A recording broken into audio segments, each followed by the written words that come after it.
नमस्ते दोस्तों, movie clarity में आपका फिर से स्वागत है। इस वीडियो में मैं आपको 2025 की एक थ्रिलर सस्पेंस फिल्म बॉर्डरलाइन की कहानी सुनाने वाला हूं। कहानी पर आने से पहले मैं आप सभी को शुभ और शानदार दिन की शुभकामनाएं देना चाहता हूं। तो बिना किसी देरी के सीधे कहानी की तरफ चलते हैं।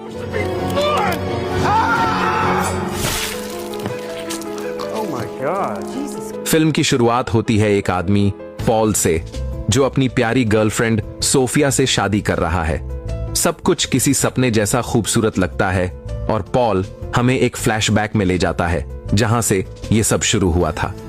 हमें पता चलता है कि फिल्म की कहानी 1990 के दशक में सेट है, जहां सोफिया एक मशहूर गायिका है और पॉल उसका पागलपन की हद तक नंबर 1 फैन। एक शाम पॉल सोफिया के मैंशन पर पहुंचता है, सजे धजे कपड़ों में और हाथ में एक गुलाब लिए हुए। तभी उसका बॉडीगार्ड बेल गुस्से में बाहर आता है। यह साफ हो जाता है कि यह पहली बार नहीं है जब पॉल ने ऐसा किया है। भ्रमित पॉल जिद करता है कि सोफिया उसकी गर्लफ्रेंड है, लेकिन बेल उसे जमीन पर उतारते हुए कहता है कि वह यहां से चला जाए और पुलिस को बुलाने की धमकी देता है। यह सुनकर पॉल माफी मांगता है और आखिरकार वहां से जाने लगता है। बेल राहत की सांस लेकर अंदर लौट जाता है, लेकिन कुछ ही पलों बाद डोरबेल फिर से बजती है। जब बेल दरवाजा खोलता है तो वह हैरान रह जाता है। पॉल वहीं खड़ा होता है, इस बार अपने ही गले पर चाकू टिकाए हुए खुदकुशी की धमकी देता है। बेल हालात संभालने की कोशिश करता है, लेकिन पॉल अपने पागलपन में और गहराई तक डूब चुका होता है। वह बेल को ही सोफिया समझ बैठता है। पॉल अपनी जेब से एक काल्पनिक अंगूठी निकालता है और हैरान बॉडीगार्ड को प्रपोज कर देता है, लेकिन माहौल को संभालने के लिए बेल नाटक में साथ देता है और प्रपोजल स्वीकार कर लेता है। पॉल खुशी से पागल हो जाता है और शादी की तैयारियों के बारे में बकवास करने लगता है। फिर बेल को गले लगाने बढ़ता है, लेकिन अचानक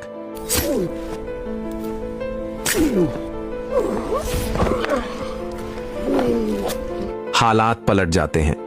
पॉल बॉडीगार्ड को चाकू मार देता है और उसे खून से लथपथ वहीं छोड़कर उत्साहित होकर मैंशन के अंदर घुस जाता है। सोफिया घर पर नहीं होती, लेकिन पॉल को कोई परवाह नहीं। वह उसके स्टूडियो में घूमता है, पियानो बजाता है और उसके बाथटब में आराम करता है, जैसे यह सब उसका ही हो। इस बीच बेल बाहर गंभीर हालत में पड़ा होता है। आखिरकार वह बेहोश हो जाता है, ठीक उसी समय जब दूर से पुलिस की सायरन की आवाज गूंजने लगती है। इसके बाद का सीन 6 महीने बाद का है। सोफिया अपने मैंशन में रिलैक्स कर रही होती है अपने कैजुअल फ्लिंग रोड्स के साथ, जो कि एक मशहूर बास्केटबॉल खिलाड़ी है। तभी उसकी असिस्टेंट कायला आकर बताती है कि बेल अभी अभी मैंशन पर पहुंचा है। पता चलता है कि वह अपनी चोटों से पूरी तरह ठीक हो चुका है और अब फिर से उसका बॉडीगार्ड बनने वाला है।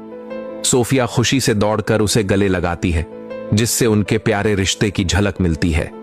अगले सीन में हम एक मजबूत कद काठी वाले आदमी जेएच को देखते हैं और उसी समय पॉल की आवाज वॉइस ओवर में सुनाई देती है। पॉल जेएच से कह रहा होता है कि वह पोस्ट ऑफिस से उसका पार्सल ले आए और उनके अगले कदम की तैयारी करे। पॉल बहुत उत्साहित दिखता है और जेएच का शुक्रिया अदा करता है कि वह इस शानदार सफर का हिस्सा है जिसमें वह और सोफिया साथ चलने वाले हैं। शाम को सोफिया और रोड्स एक रौनक भरे पब में पहुंचते हैं, जहां वे डांस करते हैं और बेफिक्र माहौल का मजा लेते हैं। इसी बीच बेल घर पर होता है जब उसे खबरों से पता चलता है कि पॉल मानसिक संस्था से भाग निकला है एक और मरीज पेनी के साथ। घबराकर बेल अपनी बेटी एबी को छोड़ देता है। कारवां में एलेनोर घबराकर तुरंत सोफिया के मैंशन की ओर निकलती है। दूसरी तरफ उत्साहित पॉल की मुलाकात जेएच से होती है। उसके साथ पागलपन की हद तक सनकी पेनी भी होती है, जिसे वह अपनी असिस्टेंट के रूप में परिचय कराता है। इसी बीच बेल की तत्काल रिक्वेस्ट पर सोफिया घर लौटती है, लेकिन जैसे ही वह मैंशन में पुलिस वालों को देखती है, वह सन्न रह जाती है। बेल उसे बताता है कि पॉल 2 घंटे पहले ही संस्था से भाग निकला है। दूसरी तरफ यह पागल तिकड़ी रात भर गाड़ी चलाते हुए नजर आती है। सफर के दौरान पेनी जेएच की अजीब सी आंख नोटिस करती है। तब पॉल बताता है कि उसे परजीवी संक्रमण हुआ था। फिर ये तीनों एक बुजुर्ग आदमी के घर रुकते हैं, जहां पेनी दरवाजे पर दस्तक देती है। वह कहती है कि उसकी गाड़ी खराब हो गई है और फोन इस्तेमाल करने की इजाजत मांगती है। नेक दिल बूढ़ा आदमी उसकी गाड़ी देखने बाहर निकलता है और उसी वक्त पेनी के चेहरे पर खतरनाक मुस्कान उभरती है। सीन कट होकर एलेनोर की ओर जाता है, जो अपने कामों में लगी होती है, लेकिन जैसे ही वह बाहर देखती है भयभीत रह जाती है। वहां JH खड़ा होता है। एलेनोर तुरंत बेल को कॉल करती है। वह बेल से कहती है कि तुरंत पुलिस को बुलाए। बेल रोड्स से कहता है कि मैंशन के दरवाजे लॉक कर दो और फिर वह अपनी फैमिली की सुरक्षा के लिए वहां से निकल जाता है। कुछ ही देर बाद एलेनोर के घर पर एक हंसमुख पुलिस अधिकारी पहुंचता है। वह घबराकर उस अजनबी आदमी का जिक्र करती है जो बाहर मंडरा रहा था, लेकिन अधिकारी उसकी बातों को नजरअंदाज कर देता है। वह उसे भरोसा दिलाता है कि सब कुछ ठीक है और जाने लगता है, क्योंकि अगले दिन उसकी एक म्यूजिकल के लिए ऑडिशन है। लेकिन एलेनोर उसे जाने से रोक देती है और एलेनोर उस पुलिस वाले को मजबूर करती है कि वह बाहर ही रुके और उनकी सुरक्षा के लिए नजर रखे। वापस मैंशन में एक सिक्योरिटी गार्ड CCTV कैमरों की निगरानी कर रहा होता है और हैरान हो जाता है जब उसे बाहर एक बड़ा ट्रंक दिखाई देता है। वह उसकी जांच करने बाहर निकलता है, लेकिन तभी अचानक लाइट चली जाती है और पूरा मैंशन अंधेरे में डूब जाता है। गार्ड फौरन अपने कमरे की ओर लौट आता है। अंदर सोफिया मोमबत्तियां जलाकर रोशनी करती है और चिंतित रोड्स उससे पूछता है कि सर्किट पैनल कहां है, लेकिन अनजान सी सिंगर को यह पता नहीं होता। इसलिए रोड्स मोमबत्तियां उठाता है और खुद ही सर्किट पैनल ढूंढने के लिए निकल पड़ता है। इसी बीच मॉनिटर रूम में गार्ड कुछ औजार खोज रहा होता है कि अचानक पेनी उसके पीछे आ जाती है।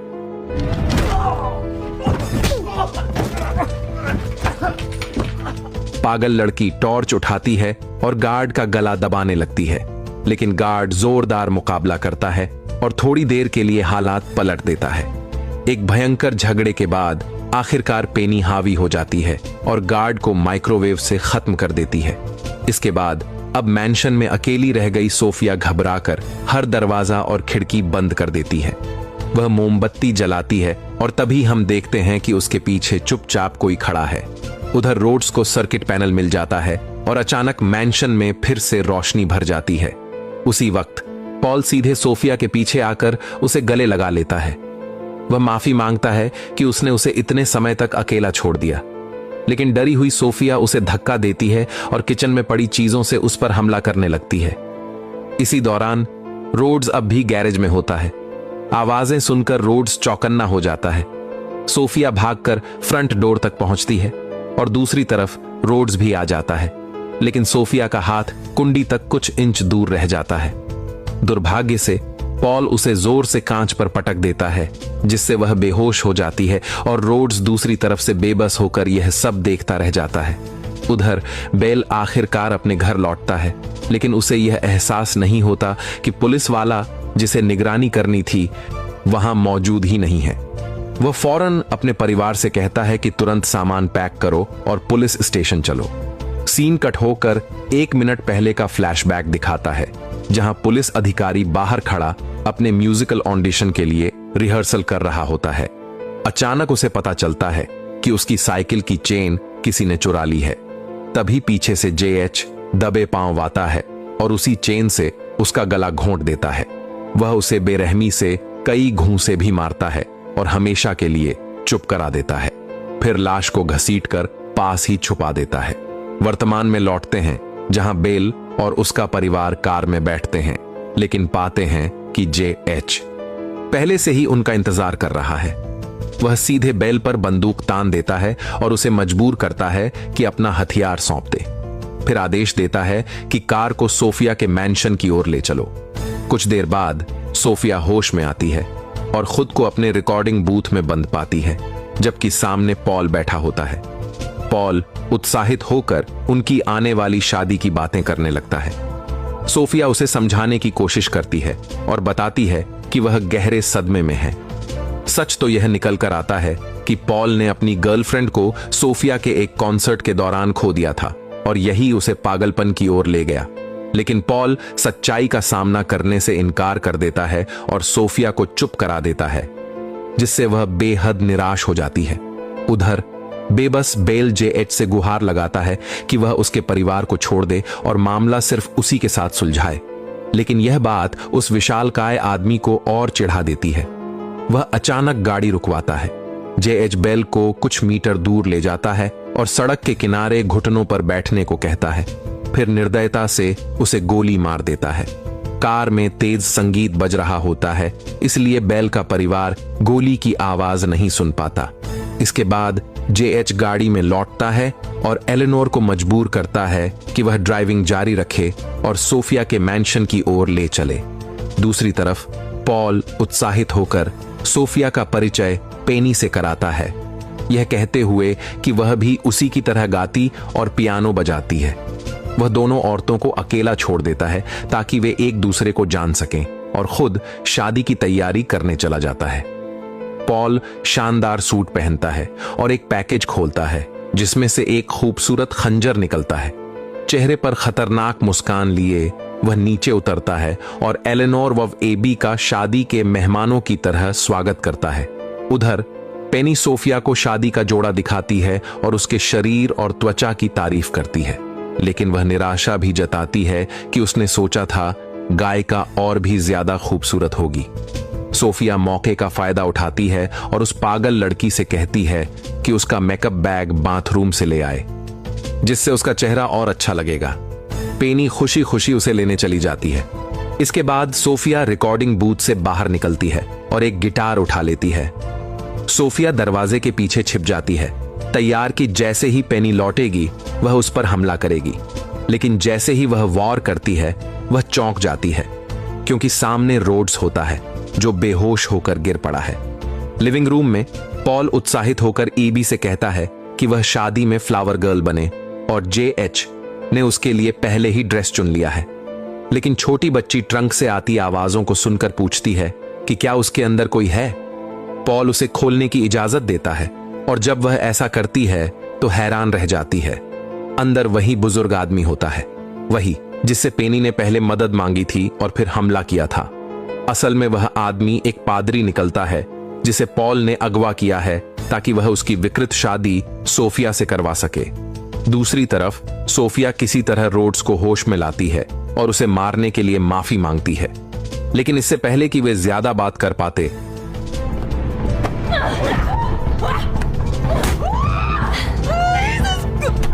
पेनी और सोफिया की भयंकर लड़ाई छिड़ जाती है, जिसमें सोफिया पियानो से टकरा जाती है। पागल लड़की फिर पियानो बजाने लगती है और यहां तक कि सोफिया को डुएट के लिए बुलाती है, जिससे सोफिया उलझन में पड़ जाती है। पेनी इतनी फरिश्ते जैसी आवाज में गाती है कि सोफिया भी उसकी ओर खिंच जाती है और गाने में उसका साथ देने लगती है। इसी बीच रोड्स फिर से होश में आता है और उलझन में पड़ जाता है कि आखिर यह सब हो क्या रहा है। लेकिन कुछ ही पलों बाद पेनी अचानक गाना रोक देती है और सोफिया को मारती है कि वह बेसुरा गा रही थी। वह दोनों को बालकनी पर फेंक देती है। उनकी फिर से भयंकर लड़ाई शुरू हो जाती है, जिसके दौरान पेनी सोफिया पर ज्वलनशील तरल छिड़क देती है और माचिस से उसे जलाने की कोशिश करती है। लेकिन इससे पहले कि वह ऐसा कर पाए, सोफिया उस पर नुकीली चीज से हमला करती है और मौका पाकर वही तरल पेनी पर उड़ेल देती है। वह अपना लाइटर जलाती है और वह पागल औरत खुद ही सोफिया को उकसाती है कि हिम्मत करके उसे जला दे। लेकिन एक सामान्य इंसान होने के नाते सोफिया किसी को मारने की हिम्मत नहीं जुटा पाती। इसके बाद सोफिया रोड्स को चेक करती है और पुलिस को कॉल करने की कोशिश करती है, लेकिन तभी पेनी अचानक फिर से लौट आती है और उस पर हमला कर देती है। दोनों के बीच फिर से जबरदस्त लड़ाई होती है, जो इस बार घायल पेनी को रिकॉर्डिंग बूथ के अंदर धकेले जाने पर खत्म होती है। इस बार सोफिया बिल्कुल भी दया नहीं दिखाती। वह कागज का एक टुकड़ा जलाकर बूथ की छोटी खिड़की से अंदर फेंक देती है। कुछ ही सेकंड में पेनी आग की लपटों में घिर जाती है और सोफिया डर के मारे यह सब देखती रहती है। जल्द ही उसे अपराध बोध होता है और वह फायर एक्सटिंग्विशर से मदद करने की कोशिश करती है, लेकिन अब बहुत देर हो चुकी होती है। पेनी पूरी तरह जल चुकी होती है। लिविंग रूम में पादरी पॉल को समझाने की कोशिश करता है, वह उसे यकीन दिलाना चाहता है कि यह सब उसका भ्रम है और सच नहीं है, लेकिन पॉल मानने से इनकार कर देता है और सोफिया को देखने ऊपर चला जाता है। उधर सोफिया रोड्स की देखभाल कर रही होती है। रोड्स कमजोर हालत में बताता है कि उसने अंदर आते वक्त एक छोटी लड़की को देखा था। यह सुनकर सोफिया चिंतित हो जाती है और उसे वहीं छोड़कर उस बच्ची को ढूंढने निकल पड़ती है। कुछ देर बाद पॉल सोफिया को ढूंढते हुए वहां पहुंचता है, लेकिन उसकी आमने सामने मुलाकात रोड्स से होती है। अपने भ्रमित दिमाग में वह बास्केटबॉल खिलाड़ी को ही सोफिया समझ लेता है और उसकी तारीफ करने लगता है। पॉल अपना खूबसूरत खंजर भी निकालता है और उसके महत्व के बारे में गर्व से बताता है। रोड्स अविश्वास से उसे घूरता है और तभी अचानक पॉल उसे चूम लेता है, जिससे बेचारा रोड्स और भी उलझन में पड़ जाता है। उधर सोफिया लिविंग रूम में एबी से घबराकर पूछती है कि उसके पापा कहां हैं। फ्लैशबैक में दिखाया जाता है कि JH, जिसकी एक ही आंख है, पूरी तरह निश्चित नहीं था कि बॉडीगार्ड वाकई मरा है या अब भी जिंदा। फिर मूवी अगले सुबह कट होती है, जब कायला सड़क किनारे पड़े बेल को पाती है और उसे होश में लाती है। पता चलता है कि गोली बस उसके सिर को छू कर निकली थी और वह अभी भी जिंदा है। वह तुरंत कायला की कार लेकर मैंशन की ओर रवाना हो जाता है। वहां पहुंचकर वह देखता है कि मैंशन में अफरा तफरी मची है और कोई भी दिखाई नहीं दे रहा। बेल को एक वेडिंग इनविटेशन मिलता है और उसे समझ आता है कि वे लोग पहले ही निकल चुके हैं। अगले सीन में सब चर्च में शादी की तैयारी कर रहे होते हैं। बेल भी उसी ओर जा रहा होता है और तुरंत पुलिस को कॉल करता है।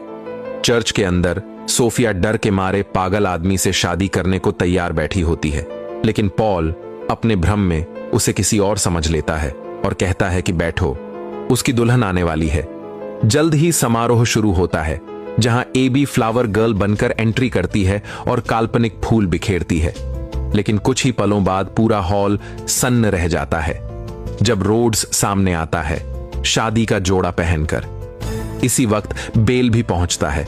वह रोड्स का हाथ पकड़कर उसे वेडिंग आयल से नीचे ले जाता है। रोड्स को वेदी पर छोड़कर बेल मेहमानों का अभिवादन करने जाता है और चुपके से सोफिया के हाथ में एक चाकू थमा देता है। जैसे ही पादरी शादी की रस्म शुरू करता है, JH बीच में टोकता है और पॉल को बताता है कि उसकी दुल्हन सोफिया नहीं बल्कि एक काला आदमी है। लेकिन पॉल अपने दोस्त की बात सुनने से इनकार कर देता है और उसे चुप रहने के लिए कहता है।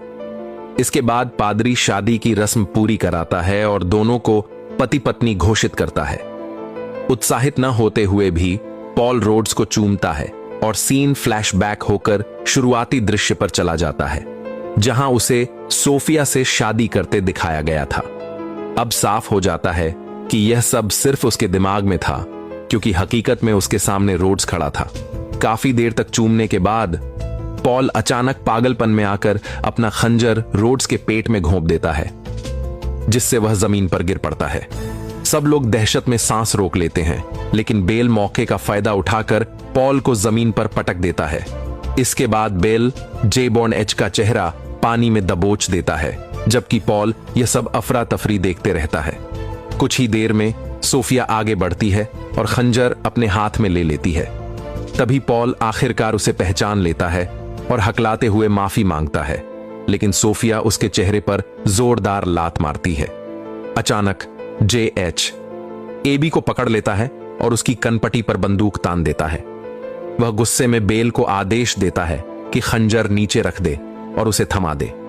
डरा हुआ पिता मजबूरी में उसकी बात मान लेता है और अपनी बेटी को छोड़ देने की गुहार लगाता है।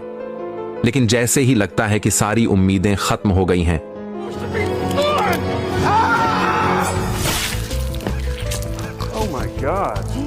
घायल रोड्स झटके से JH का गला काट देता है और उस विशालकाय आदमी को खत्म कर देता है।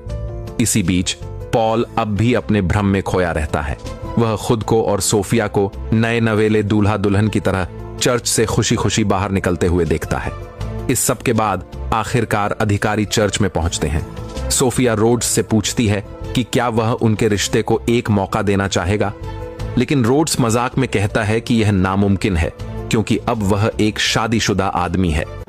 उधर बेल एबी को बताता है कि उसने बॉडीगार्ड की नौकरी छोड़ने का फैसला कर लिया है, क्योंकि उसे एहसास हो गया है कि यह काम उसके करीबियों के लिए बहुत खतरनाक है।